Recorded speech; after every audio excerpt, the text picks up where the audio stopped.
Universidad Autónoma Indígena de México. Toda la gente, todos los pueblos.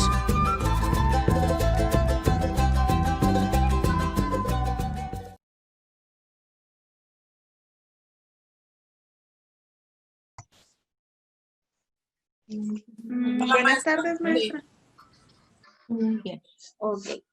Hay unos detallitos técnicos, pero ya estamos aquí, que es lo importante. ¿Cómo están? Buenas tardes. Ok, chicas, vamos a esperar unos... Muy bien, ¿y usted? Muy bien. Vamos a esperar unos 2-3 minutitos para ver si ingresan el resto de las compañeras, ¿les parece? Para dar inicio a la sesión. Vamos a esperar unos minutitos.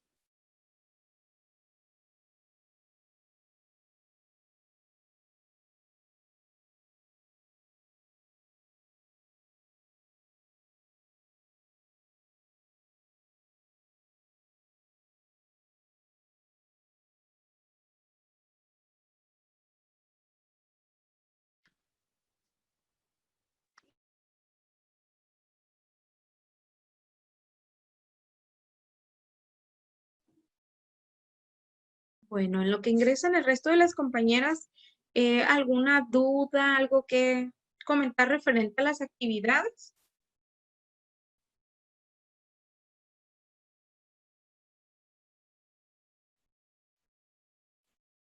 Dudas, preguntas, inconformidades, ¿cómo le están haciendo con el APA, por ejemplo? Pues yo le iba a poner un comentario, maestra, ahí en el archivo, no sé si lo puse, creo que no.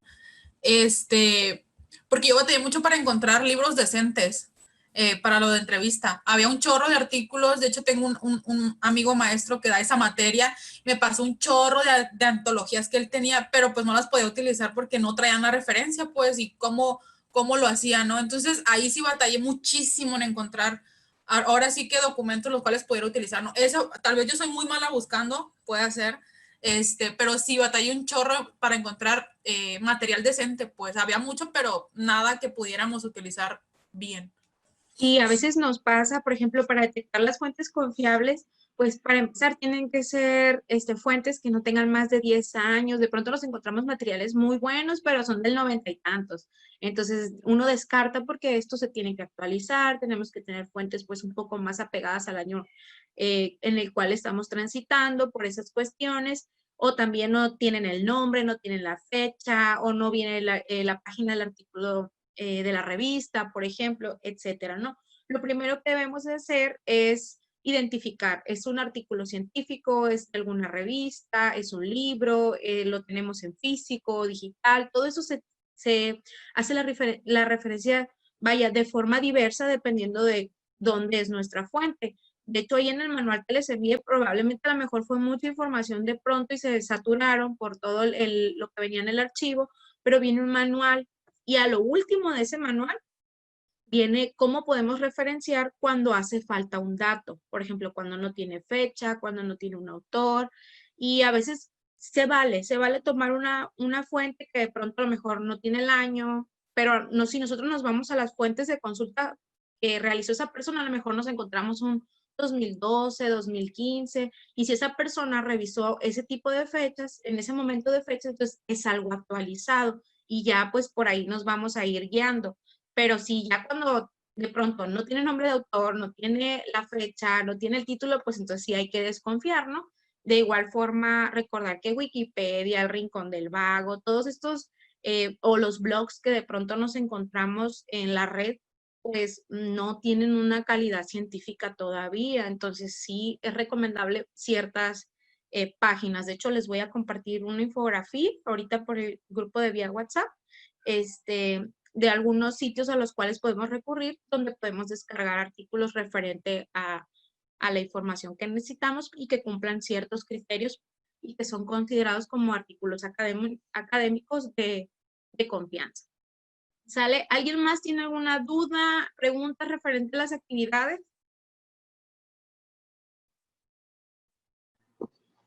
Buenas noches, maestra. Buenas noches, compañera.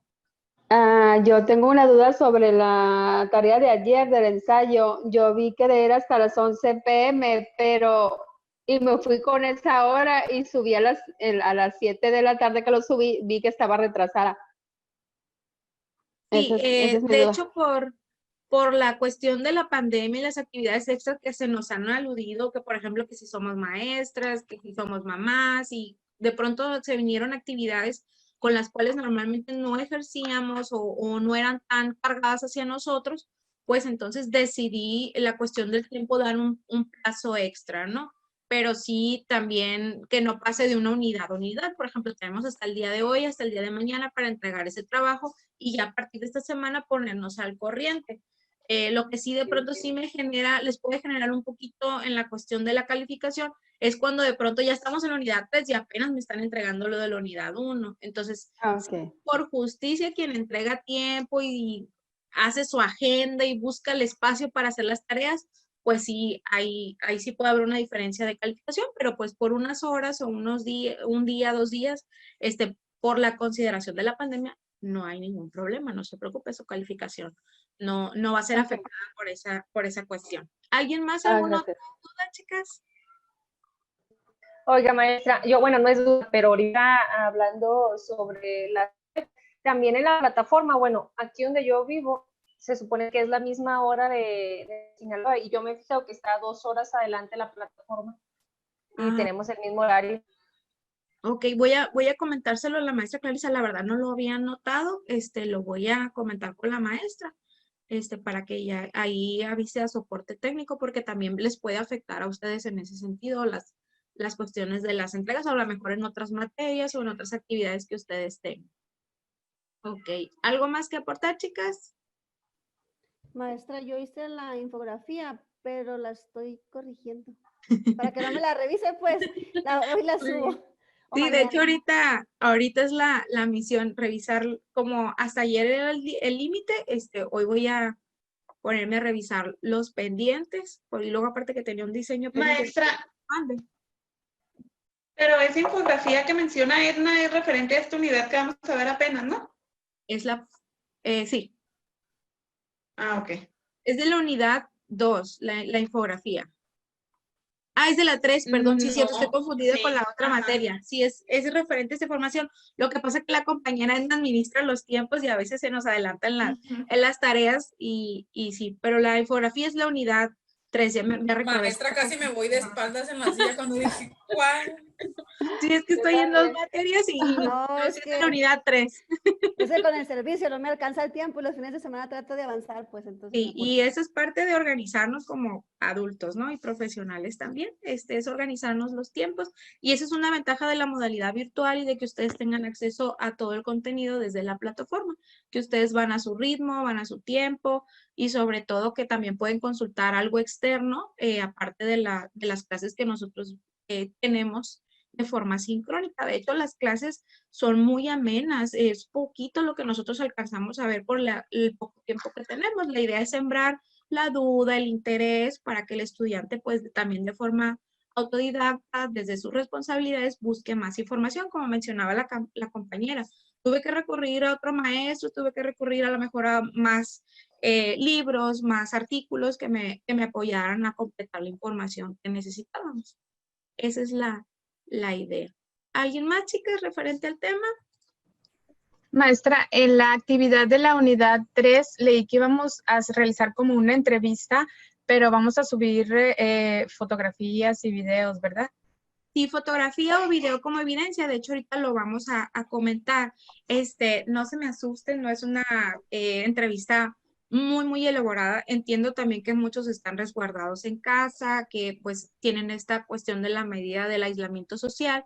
La podemos hacer vía Zoom, la podemos hacer a lo mejor con un miembro de la familia. Y ahorita vamos a ver algunas especificaciones. No es como tal meternos todavía a cuestiones psicológicas o emocionales o un diagnóstico, por ejemplo, porque apenas estamos en formación. La idea es tener la concepción de la estructura, del manejo, del desarrollo de habilidades y poder formar una presentación donde ustedes me envíen como el paso a paso y también la reflexión de cómo se sintieron. Esa es la idea. porque sí, de pronto sí me llegó el mensajito de que, maestra, ¿cómo que vamos a hacer la entrevista? Yo no salgo de mi casa. Y se entiende, no se preocupe. Muchas gracias, maestra. ¿Alguien más, chicas? Ok, entonces, ¿qué les parece si empezamos con lo que es las preguntas que resolvieron quien envió la actividad el día de, o que estaba destinada para el día de hoy? La primera, ¿cuáles son las habilidades que debe desarrollar el entrevistador? Partimos de allí, comenzamos desde ahí. ¿Cuáles creen ustedes que sean las habilidades que debemos de tener como entrevistadores? Bueno, maestra, entre ellas, pues debemos de tener primeramente que nada respeto por la persona a quien se va a entrevistar. Debemos de tener ética profesional para poder realizar la entrevista. Debemos de ser empáticos con la persona. Debemos de mostrarle también una calidez o brindarle un cierto ambiente de confianza para que él se sienta libre de contestar la entrevista. Muy bien, desde confianza, respeto, empatía. Muy bien. ¿Alguien más? Excelente, compañera. Son los requisitos que necesitamos, ¿no? De sí o sí, como dicen por ahí. ¿Alguien más que quiera aportar? Tolerancia y flexibilidad, maestra, también. Tolerancia, flexibilidad, escucha activa es sumamente importante y hay una diferencia entre oír y escuchar. ¿Quién me la dice? Pues oír es escuchar, perdón, oír es cualquier cosa que entra a tus oídos, ¿no? Y escuchar pues es darle un entendimiento a lo que te está diciendo el otro. Exacto, el oír es la atención del sonido, que si el pajarito, que si el cerraron la puerta, es identificar los sonidos, ¿no? Es parte de este sentido que nosotros tenemos. Y el escuchar ya habla de prestar atención, de que hay una intención, de que la persona se sienta acompañada, se sienta, vaya, escuchada, que sienta que alguien la está comprendiendo, etcétera, ¿no? Y sobre todo ir analizando la información que estamos recibiendo. Muy bien. ¿Alguien más que quiera participar con esa pregunta, chicas? Maestra, el lenguaje, también tenemos que saber qué lenguaje vamos a utilizar con las diferentes personas y edades y género.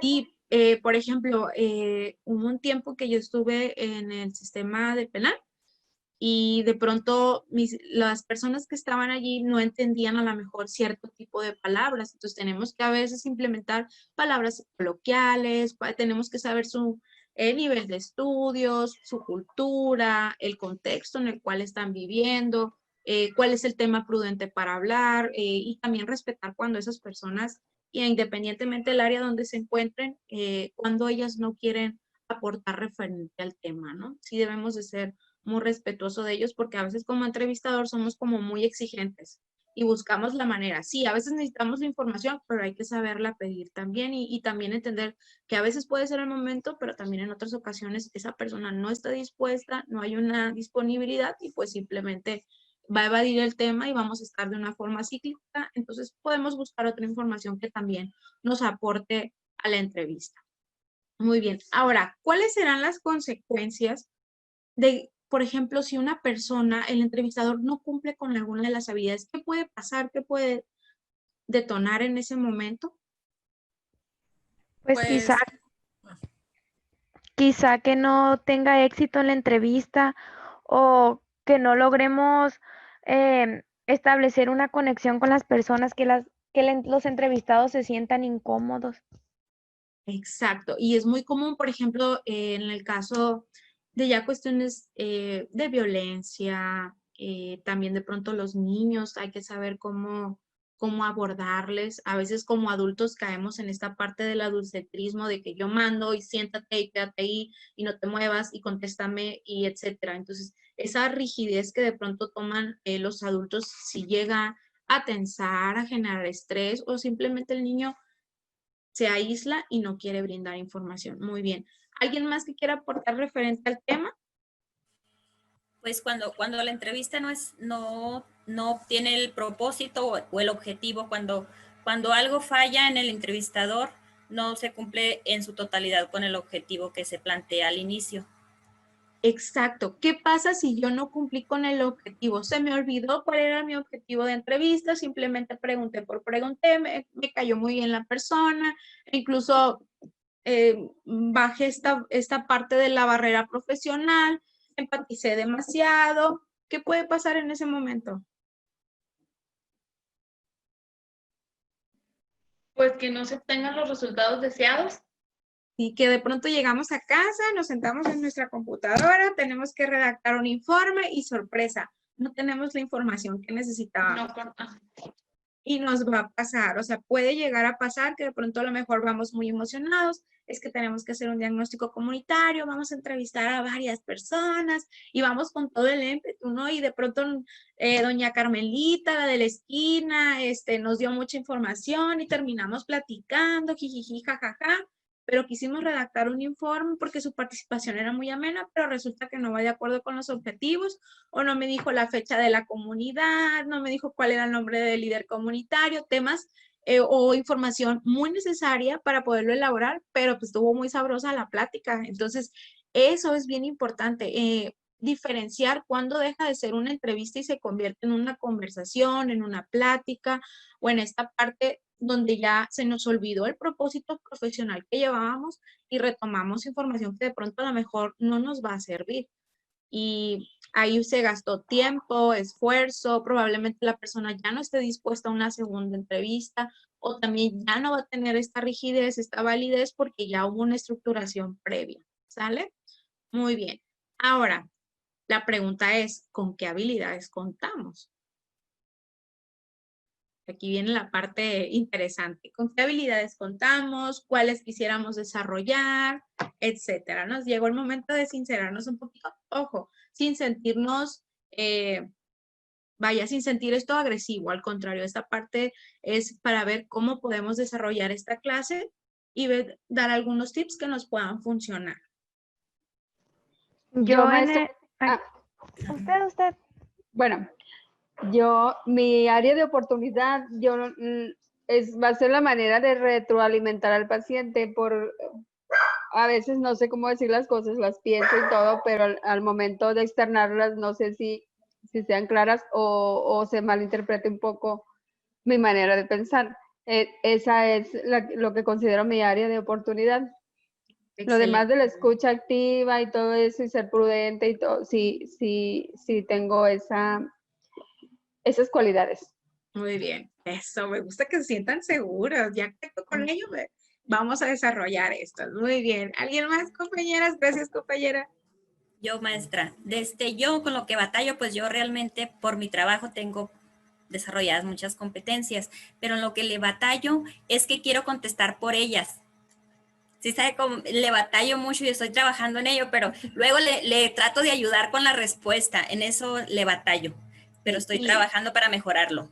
Y es muy común entre nosotros los psicólogos que nos dicen, es que fíjate que no podía estacionarme. Ay, es que a mí también me ha pasado. Fíjate que la otra vez llegué al centro y ya había mucho tráfico y terminamos contando nuestra historia. O, por ejemplo, interrumpimos, ¿no? Porque nos sentimos identificados o a veces intentamos terminar las frases o estamos intentando adivinar lo que nos va a decir esa persona y ya ahí como que cortamos la información. Puede ser asertivo en un momento, pero también puede ser de que no quería decir eso o que la persona se sienta invadida, incómoda o a lo mejor en ese momento esa persona necesita expresarlo.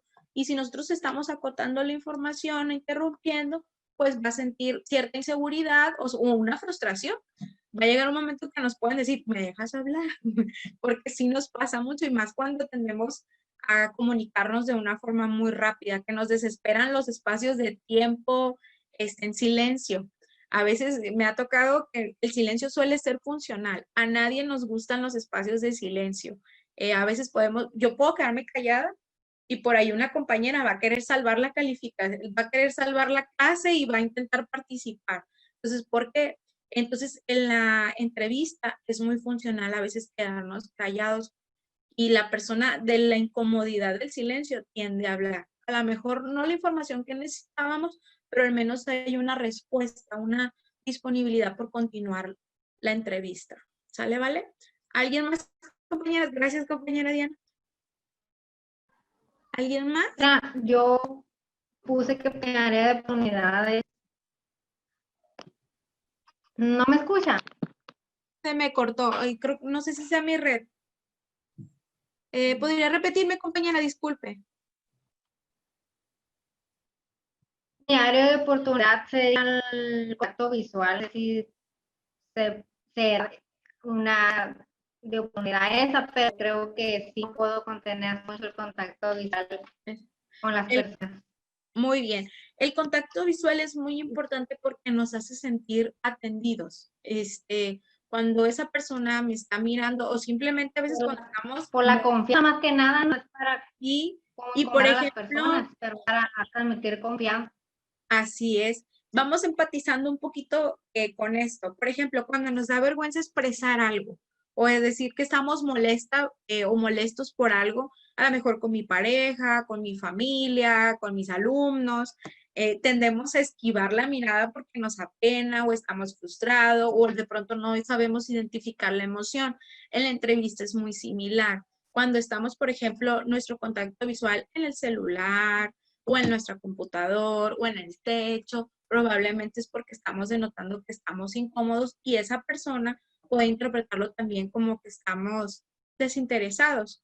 Y también hay que comprender que va a haber muchos pacientes o muchas personas a las cuales vamos a entrevistar que no nos van a voltear a ver a los ojos, que no van a aceptar un contacto visual. Hay quien nos va a estar hablando y va a estar hablando hacia el suelo, hacia la pared, hacia a otro compañero en caso de que sea grupal o apoyarse. Entonces sí debemos de comprender esa parte cuando la persona no esté dispuesta a vernos a los ojos. Y a veces por ahí podemos encontrar en muchos programas, es que te está mintiendo, es que no te está diciendo la verdad. Simplemente puede ser que está penado, que está enojado, que tiene una emoción, que le cuesta trabajo controlarlo y que no se atreve a decírnoslos de forma frontal y es válido también. ¿Sale, vale? Y podría ser también por inseguridad. Puede ser también por inseguridad, por timidez, ya vamos a ver a lo mejor ciertos movimientos, que si está moviendo exageradamente un pie, que si se está tronando los dedos, que si constantemente se está tocando su cabello. Pueden ser muchas situaciones, sin embargo, pues no hay que quedarnos con la primera impresión, porque a veces rápido nos dicen, si esa persona está cruzada de brazos, es que no nos queda la información. Bueno, es que a lo mejor esa persona se siente relajada en esa posición. Pueden ser muchas situaciones. Y se vale preguntar también, oye, siéntate como tú te sientas cómodo, relájate, es todo tuyo el sillón, etcétera, ¿no? Es invitar a esta posición cómoda para que haya más flexibilidad. Muy bien. ¿Alguien más que guste participar? Yo, maestra. Yo creo que mi área de oportunidad es que tengo que controlar mis gestos porque yo no puedo. Por más que intento. Si me dicen algo, yo hago, mis caras son y no las puedo evitar. Sí, nos traiciona. Nos traiciona. Ay, sí. Sí, a veces, por ejemplo, sobre todo en los gestos de asombro, ¿no? Cuando el prejuicio sale, porque sale a veces que nos están hablando a lo mejor de un tema en el cual no estamos de acuerdo o nos brindó asombro y nuestra reacción es de, híjole, y entonces cuando tendemos a expresar de una forma que no podemos controlar nuestros gestos, porque hay que comprender también que es una actividad inconsciente, ¿no? Entonces, sí es, más allá de controlar nuestros gestos, es invitarnos a tener más apertura y entender esta parte que no estamos allí para juzgar. Y si la persona está confiando en nosotros, es porque hay un proceso de madurez o hay un intento por modificar ciertas conductas. Pero sí, la capacidad de asombro del psicólogo conforme va adquiriendo la experiencia, no es que la vayamos perdiendo, simplemente es que vamos teniendo más apertura a situaciones que sabemos que no está en nuestra posición no es ser juez, sino acompañar en el proceso de la transformación de conductas de esa persona. Pero sí, compañera, es muy común que a veces los gestos nos traicionan, como dicen por allí, ¿no? Pero con la actividad, con la experiencia, poco a poco se va brindando. ¿Sale, vale? Ok. Podemos empezar entonces con la unidad 3. ¿Les parece? Pensé en abrir con esas pequeñas preguntas para entender un poquito el contexto en el cual vamos a trabajar el día de hoy. ¿Les parece? Vamos a Voy a abrir las diapositivas para explicar poco a poco. ¿Podemos observarlas? Sí, sí, ya están visibles. Muy bien. Sí, maestra. Vamos a dar inicio con lo que es la unidad 3. Esperemos nos queden unos 10-15 minutos para hacer un poquito de práctica. Nos vamos a ir un poquito, no a prisa, pero sí como muy puntual la información. ¿Les parece? Bueno, prácticamente esta es la unidad 3 y debemos partir de cuáles son las características del entrevistador. Bueno, el buen entrevistador tiene 3 características básicas. Debe de tener muchas, pero estas son las principales cualidades. La primera, pues la característica actitudinal, es decir, esta parte de la escucha activa, la disposición, qué dice mi conducta en ese momento cuando estoy trabajando con mi paciente, con la persona que estoy entrevistando, etcétera. Habilidades de escucha, es decir, saber poner atención, brindar una comunicación asertiva, pero también estar en la parte de la escucha activa. Eso es bien, bien, bien importante. La estrategia de manejo de verbalizaciones, es decir, qué tanto fluye nuestra información verbal, es decir, la asertividad, la comunicación efectiva, cómo emitimos un mensaje y cómo logramos que la otra persona lo perciba. Actitudes básicas que nosotros debemos de tener y que ya los comentaban ustedes es la empatía, la competencia, y la competencia estoy hablando de ciertas competencias que nosotros necesitamos, por ejemplo, la escucha activa, necesitamos el desarrollo de ciertas habilidades, siempre es importante lo que es la honestidad y la ética profesional, que ahorita vamos a hablar en la cuestión de la ética profesional. ¿Por qué? Porque a veces terminamos dando información que no debemos brindar o violentamos ese código de ética que nosotros como psicólogos, alguien nos confió una información y terminamos realizando o externando esa información con las personas que no les compete saber la información que nos acaban de brindar. ¿Cuáles son las habilidades de escucha? De lo que mencionaba ahorita. El contacto visual es sumamente importante. Los silencios instrumentales, es lo que les mencionaba. El silencio suele ser incómodo para las personas, pero también para nosotros es una herramienta muy valiosa. Hacer pausas, saber dónde voy a esperar que esa persona tienda a hablar debido a la incomodidad o porque quiere mencionar algo. También respetar si hay una pausa por parte de él, es que es un momento incómodo o que está ordenando sus ideas o necesita de pronto tomar aire porque lo que nos va a comentar es delicado. La actitud receptiva, ¿cómo es mi lenguaje corporal? Generalmente nuestro cuerpo debe estar inclinado hacia esa persona sin invadir su espacio, eso es bien importante. De pronto un psicólogo muy recto, muy en posición de rectitud llega a ser incómodo, sobre todo, por ejemplo, cuando estamos trabajando con adolescentes, en las colonias, entonces lo perciben como algo muy rígido. Entonces, a veces temas que son delicados tienden a callarse por esa impresión que nosotros damos con nuestra imagen corporal, con nuestro lenguaje corporal, perdón. La cercanía apropiada, hay que entender que hay personas, y más ahorita con la sana distancia, pero también hay que entender que hay personas que se sienten agredidas si yo me acerco más de lo que debiera. Entonces sí es importante, preferentemente una persona en un sillón, en una silla y yo en otra, o bien si el espacio es muy reducido, sí dar un espacio, un límite donde yo puedo, hasta dónde puedo llegar. El dejar hablar, la parte donde de pronto interrumpimos, acotamos la información, es dejar fluir, aunque a veces nos desesperemos, y lo entiendo porque también nos suele pasar a todos. La actitud directiva. Si esta persona de pronto veo que está perdida en la información, no sabe organizar lo que me quiere decir, la actitud directiva es ir guiando. Y guiando podemos tener una entrevista estructurada donde yo ya sé qué pregunta vas detrás de la otra con la finalidad de obtener la información.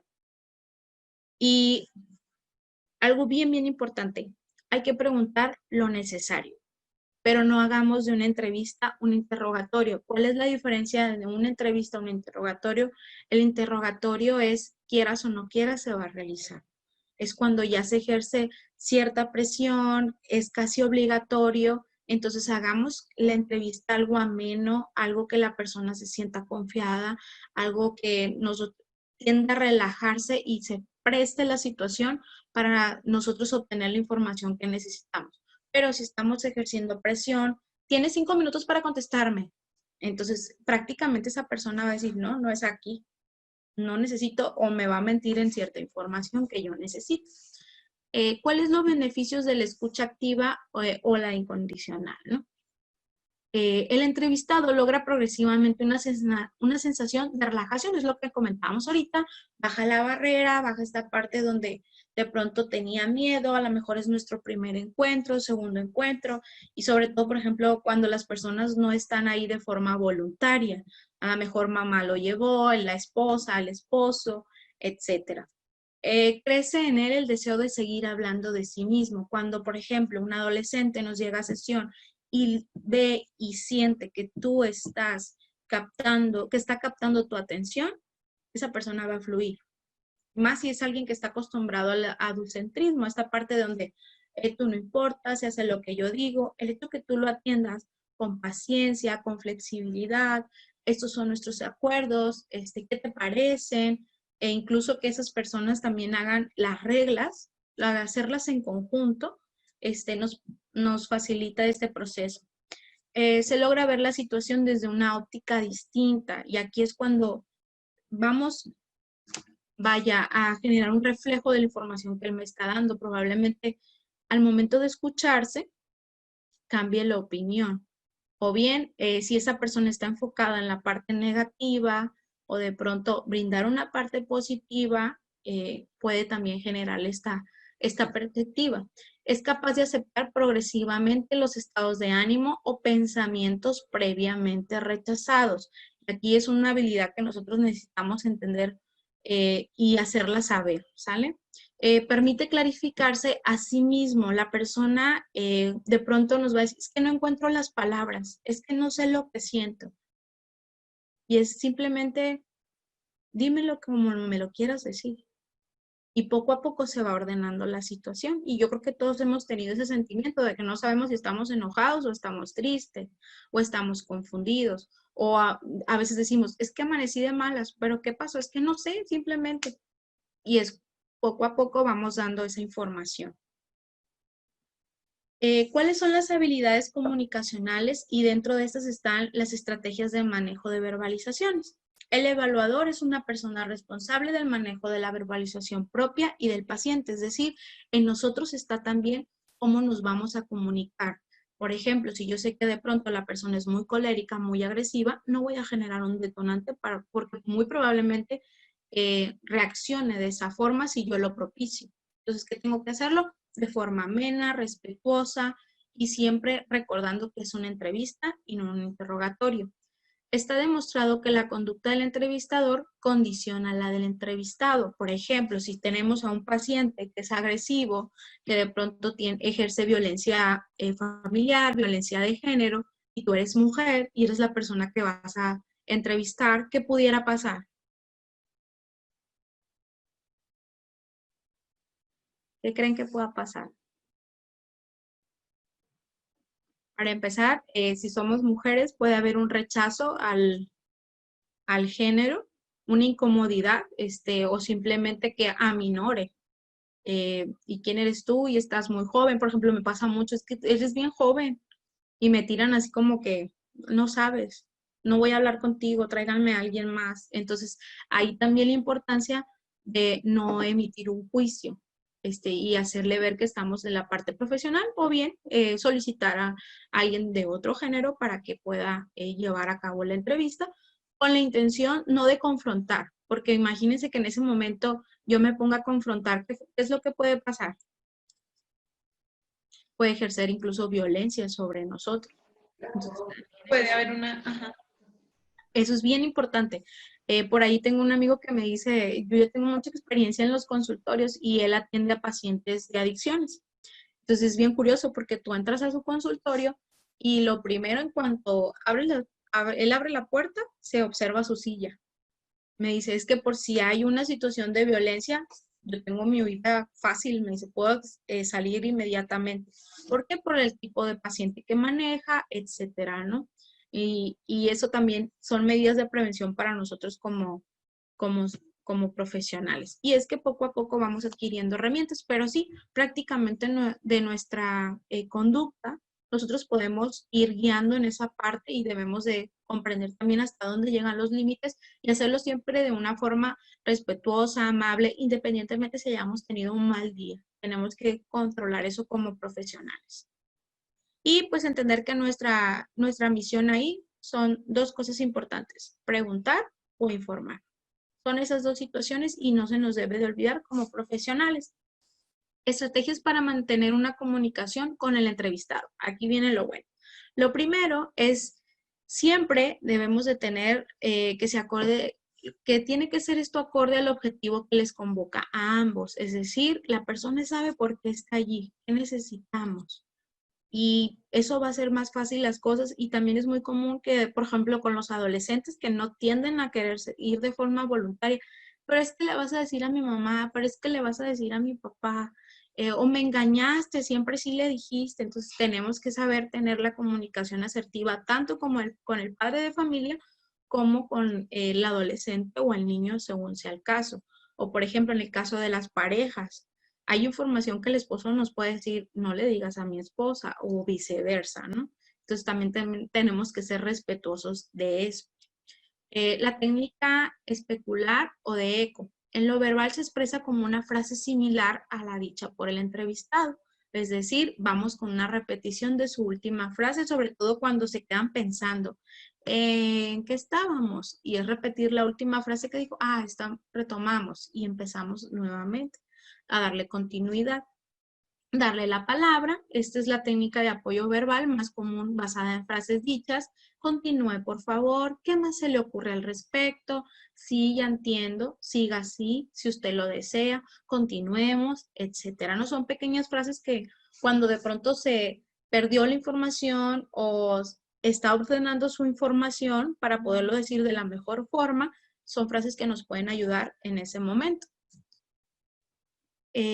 Ahora, la realimentación comunicacional, ¿cómo funciona?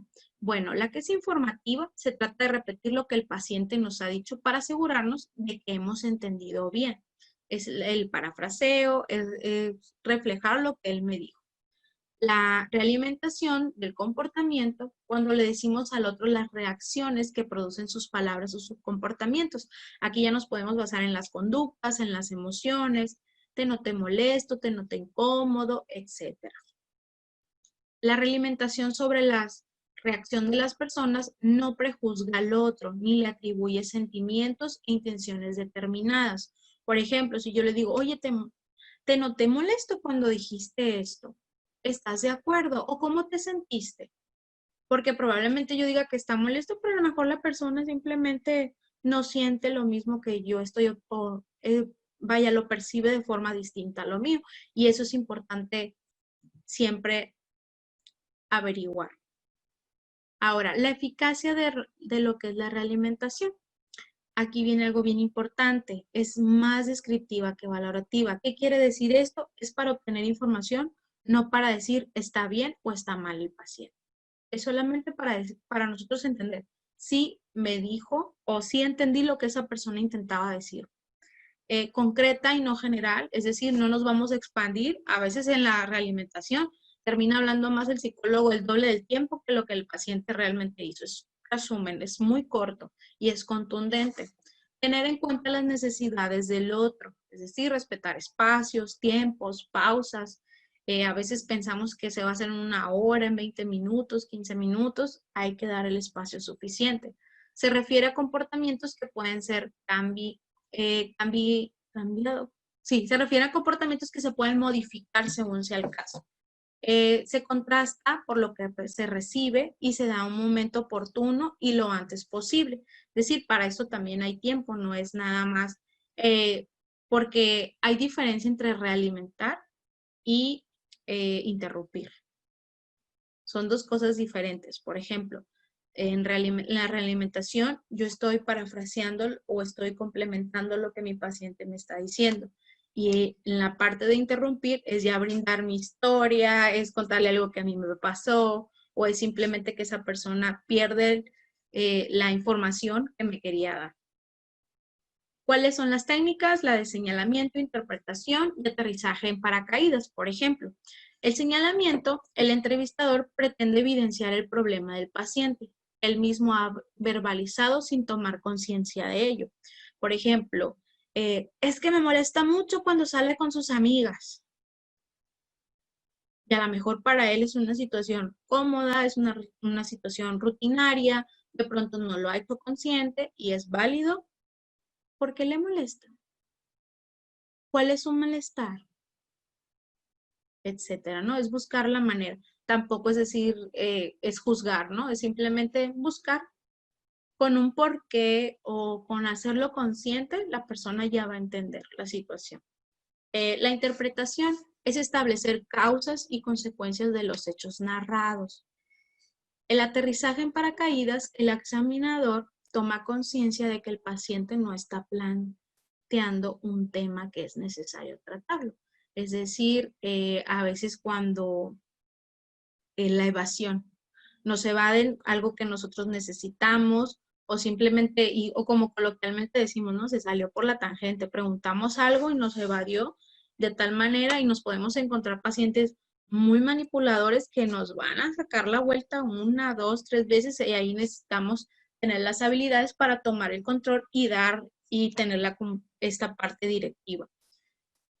Ahora, ¿alguna duda con esto, chicas? Son muchas técnicas y poco a poco las vamos a ir aterrizando, ¿no? ¿Alguna duda con ello? ¿Ah? Ok. Gracias. El ejercicio ético y profesional del entrevistador. ¿Hasta dónde debe de sostenerse la confiabilidad? ¿Cómo ejercer el control del comportamiento? ¿Y qué es lo que puede ser benéfico para el entrevistado? Esas son las 3 preguntas que nos debemos de realizar siempre cuando somos entrevistadores. ¿Hasta dónde puedo yo callar esta información que me han brindado? ¿Compromete, por ejemplo, la salud de un menor? ¿O hay una situación de riesgo? ¿Cómo ejercer el control del comportamiento? Es decir, ¿cómo puedo apoyar a que esto sea más ameno, más fructífero, pero también a la modificación a lo mejor de una conducta agresiva? ¿Cómo puedo aportar desde mi parte como entrevistador para que esto fluya y me den la información que necesito? Y también, es lo que puede ser benéfico para el entrevistado. ¿Cómo puedo yo influir en ese momento para que esa persona se vaya mejor de lo que llegó? Y a veces es bien común, por ejemplo, cuando somos estudiantes y de pronto a lo mejor no tenemos las habilidades de intervención en crisis y nos aventamos.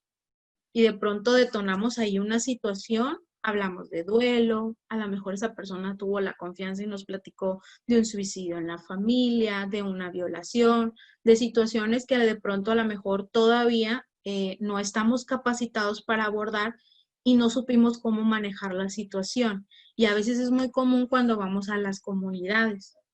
Es que fíjese que mi hija toma todos los días, pero resulta que se fue con el novio y empieza la mamá, ¿no? Busca de una forma u otra, cuando nosotros estamos haciendo intervención, nos ven como esa parte en la cual ellos se acercan. No sé si les ha pasado, si alguien ha realizado alguna práctica al momento, y llega un momento que como estudiante no sabes ni cómo responder, no sabes qué hacer, o de pronto no sabes cómo zafarte de la situación. Y eso es bien importante. Yo siempre les recomiendo a mis alumnos realizar un directorio de todas las dependencias, por ejemplo, del sistema DIF, del Instituto de las Mujeres, para poder canalizar en ese momento. A lo mejor esa persona, si tuvo la confianza, nos habló de las cuestiones de adicciones a su familia, y sí hacerle saber, escuchar en ese momento. Tampoco se trata de decirle, no señora, yo no sé, agradezco la información que se me está dando. Fíjese que hay tal clínica o hay tal espacio en el estado, en el municipio que le puede apoyar. Entonces, siempre yo recomiendo mucho a mis alumnos tener un directorio de las dependencias, asociaciones, grupos de apoyo que hay en la misma región, en la misma localidad, de todos, particulares y públicos, porque nos vamos a encontrar con personas que sí están dispuestas a pagar por el servicio, pero hay quienes no van a poder acceder a él. Entonces, vamos a buscar las dependencias públicas o apoyos que puedan, auxiliar en ese momento a la población que estamos atendiendo. Y es válido decir, por ejemplo, a veces nos confunden mucho con el psicólogo clínico. A lo mejor hay quienes aquí en el grupo sí tienen perfil para el psicólogo clínico, pero hay quienes somos sociales y de pronto no entramos todavía a esta parte y se vale por respeto a nuestra profesión, por respeto también a las personas, porque trabajamos con personas, hay que recordarlo. Sí decir, somos sociales, nuestra misión en la comunidad es esta, podemos aportarle de esta forma, pero fíjese que hay una institución donde le pueden apoyar, está la dirección, se puede entrevistar con esta persona y él le va a apoyar. Y una llamadita que echemos a lo mejor al centro de adicciones, al sistema DIF, donde va una persona con tales características y que necesitan el apoyo. También es una parte de nuestra... es también una herramienta que nosotros debemos de contar siempre para poder canalizar u orientar a esa persona. Tampoco que se vaya con el trago amargo, decir, no me solucionó nada, o me acerqué y no me brindó ayuda. ¿Sale? ¿Alguna duda con esto? ¿Les ha pasado? ¿Alguien tiene alguna historia referente al tema? ¿O alguna experiencia? Bueno, yo no como tal, pero por ejemplo que sí me preguntan, ¿y qué estás estudiando? Y luego ya les digo, psicología, es como, ya vas a ser psicóloga, o sea, como que sienten que voy a saber todo, no sé, y de hecho así como que ya hasta me preguntan y no le he dicho, no sé, ahorita me llamaba mucho la atención cuando dice no, pero digan, no sé. Pues no, sí no he dicho que no sé, y la verdad no sé dónde saco palabras o qué para más o menos decir lo que creo. Sí, y también hay que ser cuidadosos con ello, ¿no? Y se vale decir, incluso, por ejemplo, cuando yo voy a comunidades, yo me presento como psicóloga social comunitaria.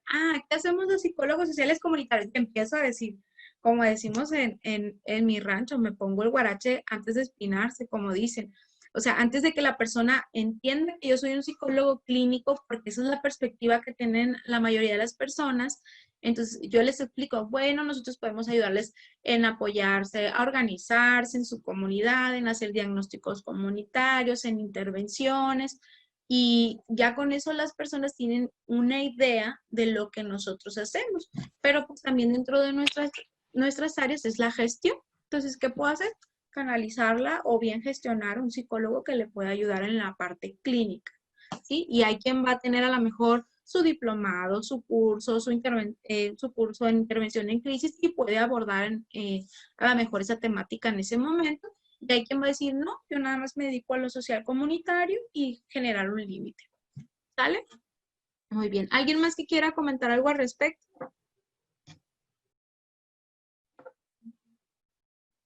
Muy bien.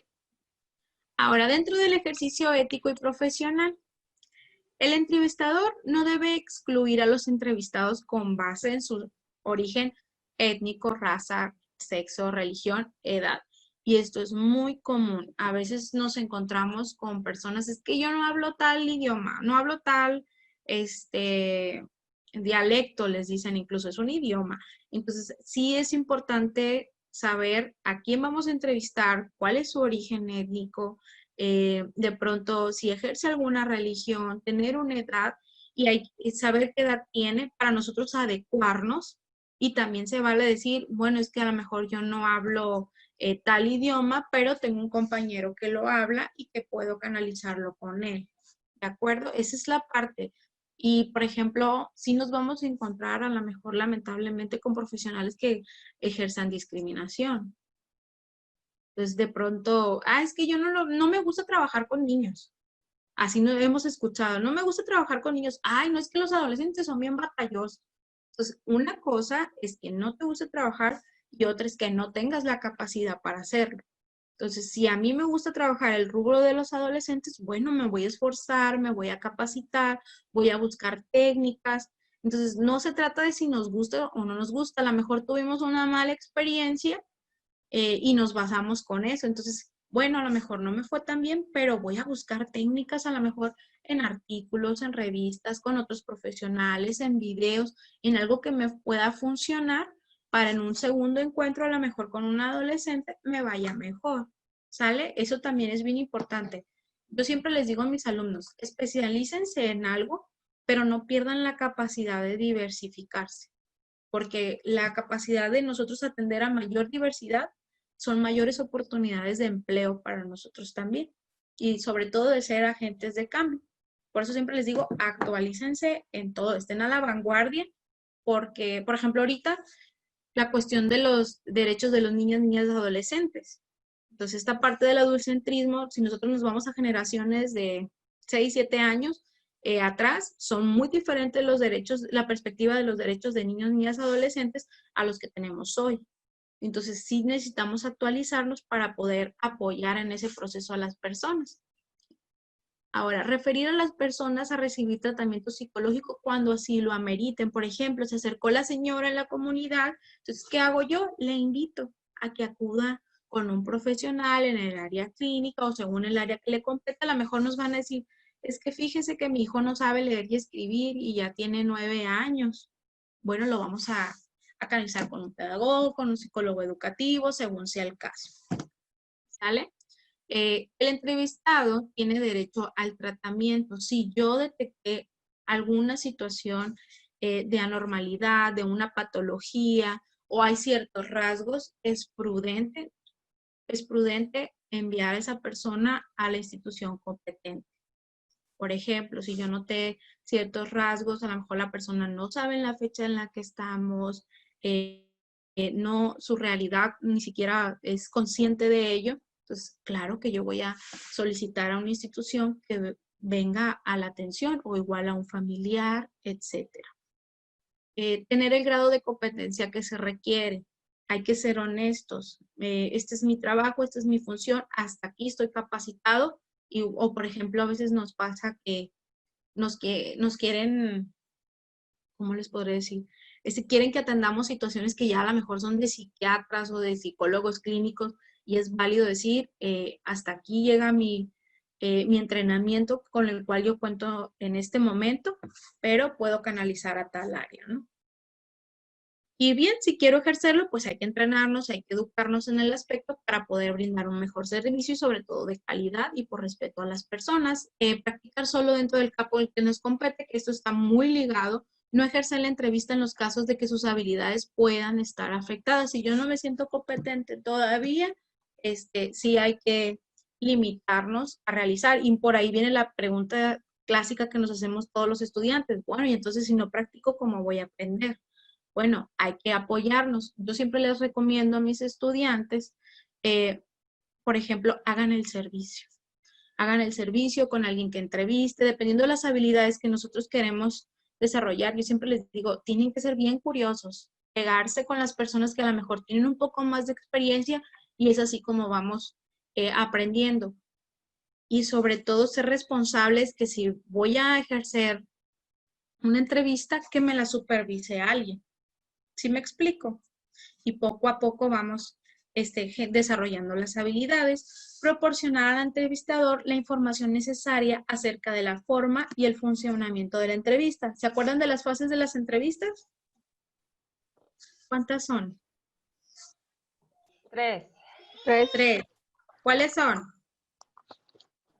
El rapport. De inicio o rapport y luego desarrollo y cierre o conclusión o cierre de entrevista. Exacto, hay que recordar las etapas. La idea es no brincarnos ninguna. La idea es identificar cuándo empieza, cuándo viene el desarrollo y cuándo va esta parte de cierre donde probablemente agendemos nueva fecha, nuevo encuentro, etcétera, ¿no? Y eso es bien importante. El psicólogo debe mantener la salud mental, que le evite involucrar sus conflictos personales o buscar la satisfacción de sus propias necesidades a través de su práctica clínica. Por ejemplo, si emocionalmente yo no estoy estable o incluso mi salud mental no se encuentra vaya al 100% o de pronto, bueno, el 100% está complicado, ¿verdad? Pero si está en juego mi salud mental y mi salud emocional, ¿creen que sea prudente nosotros estar entrevistando? No, ni siquiera ejerciendo, ¿verdad? Entonces sí, por eso siempre cuando nosotros iniciamos en este proceso, siempre se nos recomienda asistir con un profesional para poder nosotros apoyar a alguien. O sea, si voy a brindar acompañamiento es porque estoy sano o estoy buscando hacerlo y estoy en el proceso. Un registro exacto del proceso terapéutico que se lleva a cabo, así como la posibilidad de proporcionar a otros profesionales de la salud copias, resumen el registro de solicitud del paciente mismo. Por ejemplo, es muy importante los informes y siempre quedarnos con una copia, un respaldo. ¿Por qué? Porque probablemente si nuestro paciente, nosotros lo canalizamos al área clínica o con un psiquiatra incluso, sí es importante tener un respaldo, porque probablemente nos soliciten un expediente, una copia de un reporte, etcétera. Podemos observar, aquí por ejemplo tenemos un formato de una entrevista laboral así muy general y que no pide otra cosa que los datos particulares. Hay que ser muy cuidadosos sobre todo con los datos. Los datos son caros, son muy caros los datos de las personas y a veces tendemos a darlas muy fácil, desde el número de celular, nuestra dirección, o a veces hay personas que también se dedican a hacer fraudes con estos tipos de datos que brindamos. Entonces, como profesionales tenemos que resguardar muy bien la información, ¿no? Las bases de datos, y hay que recordar que hay artículos que de pronto pues pueden ser violentados si yo expongo esta información a nivel público. No sé si les ha pasado que de pronto les llaman de una empresa en la cual ustedes ni siquiera pidieron un registro o les están ofreciendo tal celular, tal compañía, y eso es una violación a la protección de nuestros datos. Entonces sí tenemos que ser muy cuidadosos con ello. Y pues prácticamente en este formato de entrevista, que es muy básico, pues nos habla de sus datos personales, teléfono, el número de servicio de seguro social, estado civil, edad, nombre, y nos habla, por ejemplo, si tiene título profesional, si habla un segundo idioma, cuestiones académicas, los logros que ha tenido, las observaciones que podemos realizar durante la entrevista, cuál ha sido su experiencia, etcétera, ¿no? Y sobre todo profesional, pero también en otros trabajos que es importante. Y pues tenemos de pronto la entrevista comunitaria. Entonces aquí es cuando nosotros hablamos de la familia, las condiciones de su vivienda, las condiciones de vida. Ya nos podemos basar de pronto en la comunidad, en la educación que hay en la comunidad, etcétera, ¿no? La entrevista comunitaria tiende a ser bastante profunda porque pues abarca muchos rubros. Entre la entrevista escolar, pues generalmente pues esta siempre está ligada mucho a lo que es la familia, los papás. Empezamos con los datos generales del niño y del docente, los datos familiares, las características de la vivienda y la comunidad para comprender un poquito el contexto, el desarrollo, por ejemplo, del adolescente según sea el caso, y ya pues ahí se van generando las observaciones y el reporte que hay diario referente a las actividades, o incluso algunas observaciones que de pronto se encuentran, vaya, con ciertas anomalías, por así decirlo. Hasta aquí, chicas, es mucha la información, ¿verdad? ¿Alguna duda al respecto? Voy a dejar de compartir un momento. ¿Listo? ¿Todos tenemos el archivo de la clase anterior? ¿Sí? Bueno, me gustaría hacer una dinámica. Ahí va la propuesta. Somos 2, 4, 6, 8, 10, 12. Muy bien. Okay. Vamos a hacer un equipo de 3 y los demás de 2. ¿Les parece? Okay. La idea es que vamos a tomar el papel, vamos a trabajar en pares, va a tocar una tercia y vamos a, un integrante va a tomar el rol del entrevistador.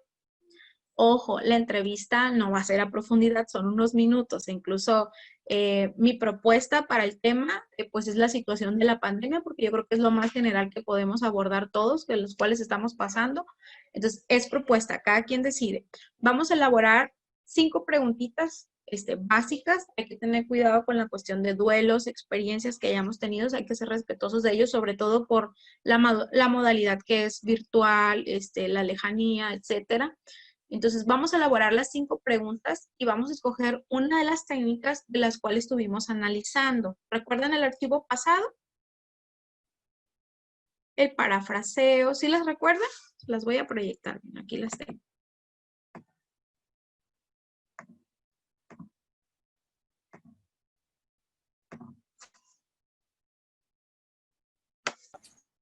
¿Ya las podemos observar?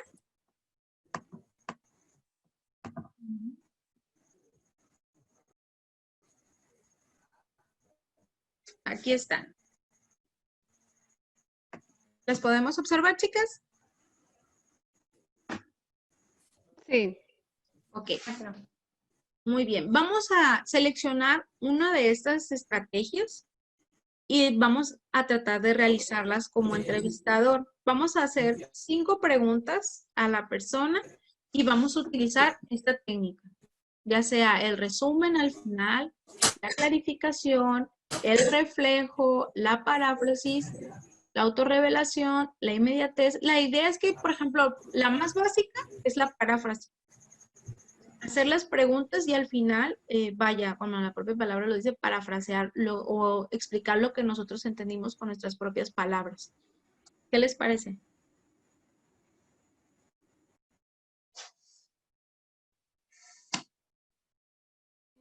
¿Sí recuerdan?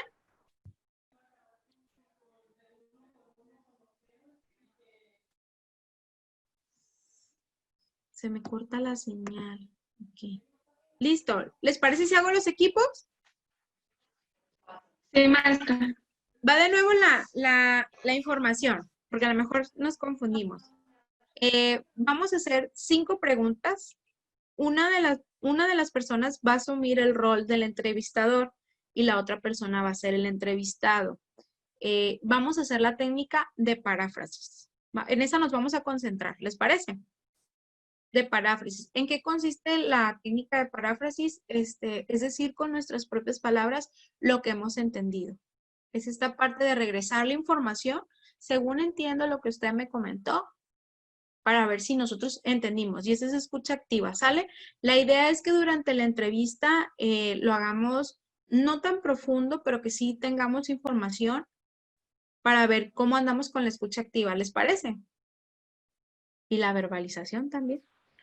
Ok. ¿Del tema libre, maestra, o es Y personal? el tema es libre. Yo había propuesto la cuestión de la pandemia porque creo que era lo más general que podíamos abordar, pero igual si alguien dice, yo quiero hablar de la escuela, cómo le está yendo a la escuela, del tema familiar, del tema, adelante. ¿Sale, vale? Esa es la idea. Entonces voy a hacer los equipos al azar. ¿Sale? Aquí mismo la propia computadora lo va.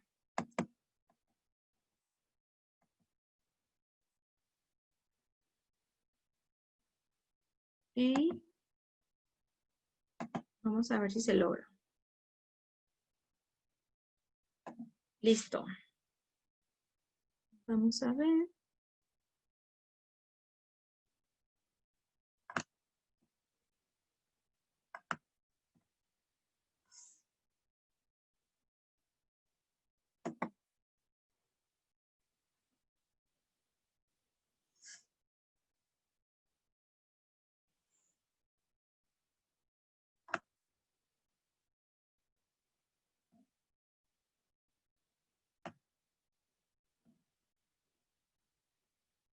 Ok.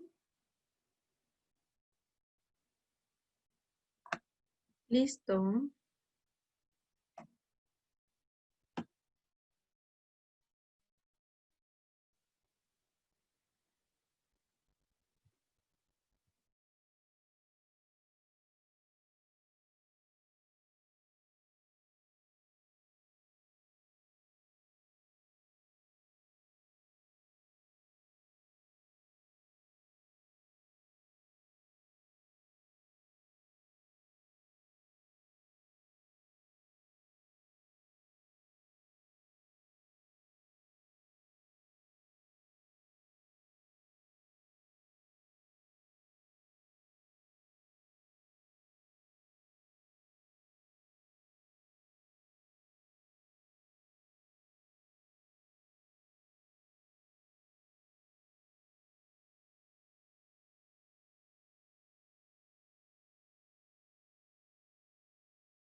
Es que ya faltan 10 minutos.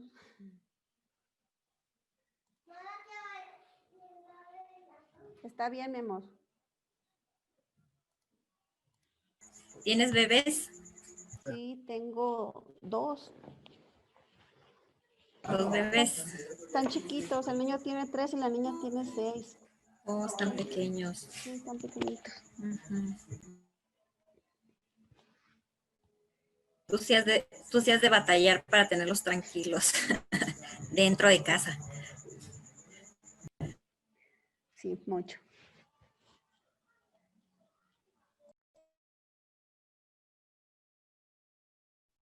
Vamos a esperar a que lleguen el resto. ¿Qué tal? ¿Qué les pareció? Bien, maestra, una pregunta. Teníamos que hacer así como un tipo de informe con las respuestas que nos daba. No, nada más pues es sí lo para hicimos. práctica. ¿Sí lo hicieron? Ok. Ah, muy bien. Ok, vamos a esperar el resto. ¿Cuántos somos? 2, 4, 6, 8. Muy bien. Faltan dos, ¿verdad? Faltan 2, maestra. Y vamos a esperar a que se reactiven.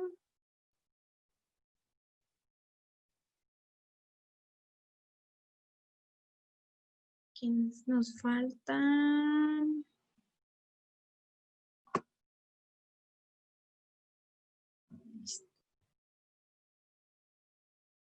¿Ya estamos todos? Ya estamos 13. Ya, maestra. Ujú. Muy bien. Ok, chicas. Estamos más. Sí, se anexó alguien. Muy bien. Ok, chicas, ¿qué compartimos? ¿Cómo nos fue? Más allá de evaluar las técnicas, estuve ahí en varios grupos y la verdad que solucionaron desde que no escuchaban la señal, tuvieron paciencia. ¿Qué les pareció la experiencia? ¿Cómo nos fue? ¿Qué información obtuvimos? ¿Qué notamos? ¿Alguien que quiera compartir? Notamos que nos hace falta muchas técnicas para realizar la entrevista. Mucha práctica. Ay, sí, maestra, yo en mi caso ya ahorita al momento de que para formular las preguntas, híjole, ya así como que ya sentía muchos nervios, ¿eh? Y eso que éramos nada más, pues, conocidos entre nosotras dos. Sí. Yo creo que a mí las preguntas no fueron tanto, maestra, pero sí como que al momento de preguntar, como que me quedo así como que me falta más entusiasmo. Okay. ¿Alguien planteó los objetivos antes de hacer las preguntas? Sí, en mi caso los planteó Yariela.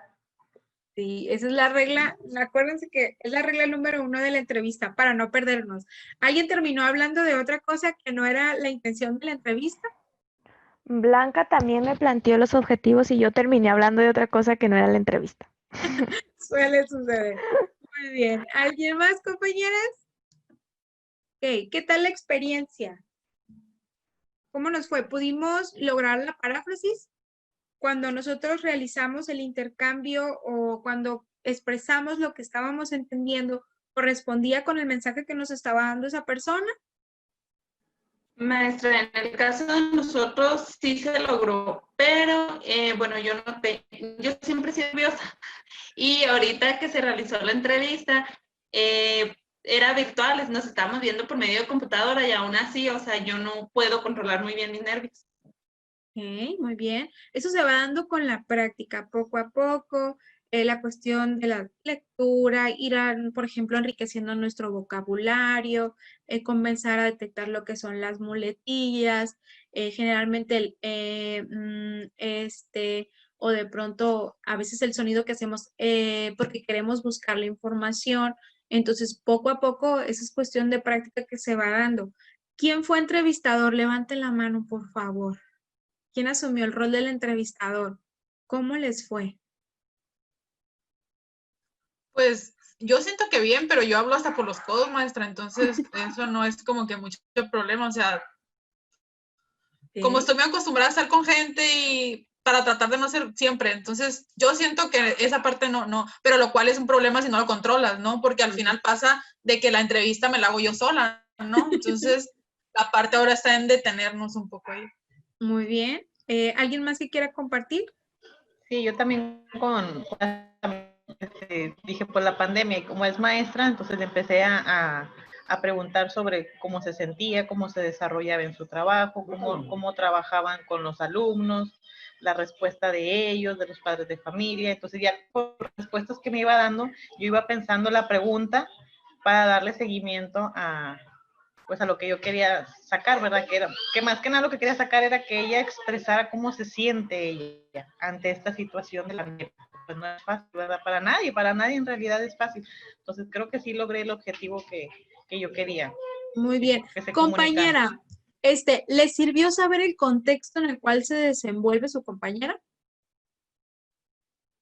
O sea, el hecho de nosotros antes de entrevistar y saber, por ejemplo, que voy a entrevistar a un docente, a un maestro, obviamente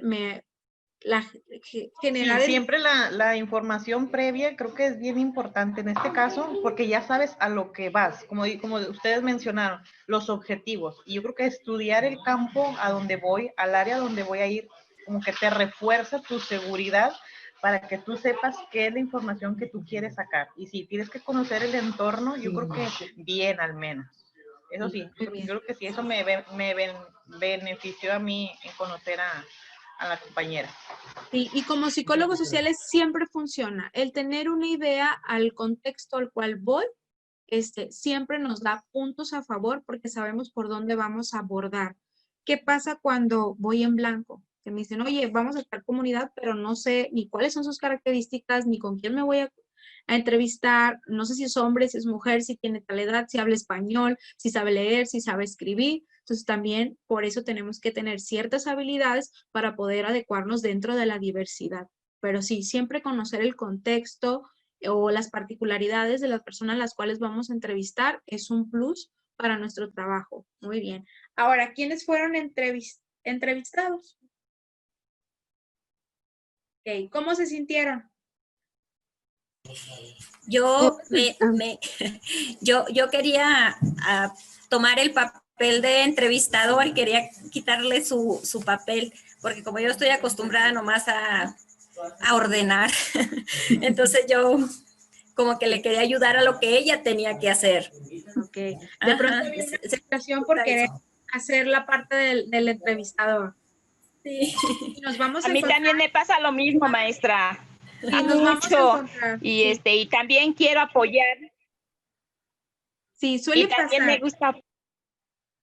Sí, y como entrevistador también tenemos que saber manejar esa pauta porque va a haber de pronto personas que no nos van a dejar hablar y que van a terminar hablando hasta por los codos y que de pronto no vamos a saber si estamos logrando el objetivo. Entonces, la habilidad directiva me va a permitir a mí ir llevando la secuencia de preguntas que yo necesito que me respondan para poder obtener la información que yo necesito. ¿Sale, vale?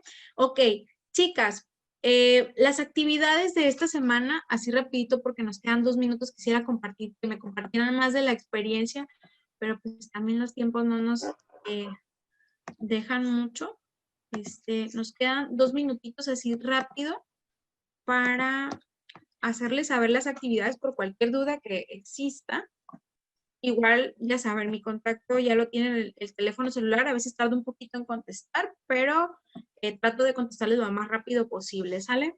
Esta era para el día de hoy, que son las 3 preguntas con las cuales iniciamos, es redactarla en Word y enviar nada más, ¿sale? ¿Vale? La actividad de desarrollo o la actividad B, bueno, aquí vamos a hacer la infografía que hablaba de la compañera, que yo me confundí que era la unidad 2, pero sí es la unidad 3. Y vamos a hacer una infografía de las habilidades del entrevistador. Ya hablamos ahorita de ellas. Yo miré ahí varios que hicieron sus apuntes. Igual les voy a hacer llegar este material para que lo tengan ahí y podemos retomar de esta información o bien hacer consulta de otras fuentes. Y la actividad de cierre es hacer una entrevista, pero ojo, sin exponerse. Puede ser así como lo hicimos, así breve. La idea no es que sean con las 3 fases o tanta formalidad. La idea es que, bueno, sí hay que hacer las 3 fases, pero también hay que entender la situación, el contexto, ¿sale? Y que estamos aprendiendo. O sea, no nos vamos a meter con temas delicados, lo podemos hacer con la prima, a lo mejor la hermana que vive con nosotros, mi esposo, mis hijos, a lo mejor me conecto con una compañera por Zoom y terminamos de hacer el proyecto y se vale. Aquí vienen los componentes, lo que es presentación, la introducción, el desarrollo del contenido, las conclusiones. Como anexos pueden enviar ya sea video o fotografía. Si lo hicimos por Zoom, una captura de pantalla y me la hacen llegar, o bien pueden grabar. Y ojo, si vamos a grabar, hay que solicitar permiso a la otra persona.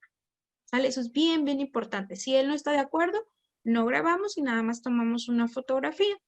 ¿De acuerdo? Maestra, de cualquier Oiga, tema. maestra, Sí, es tema libre.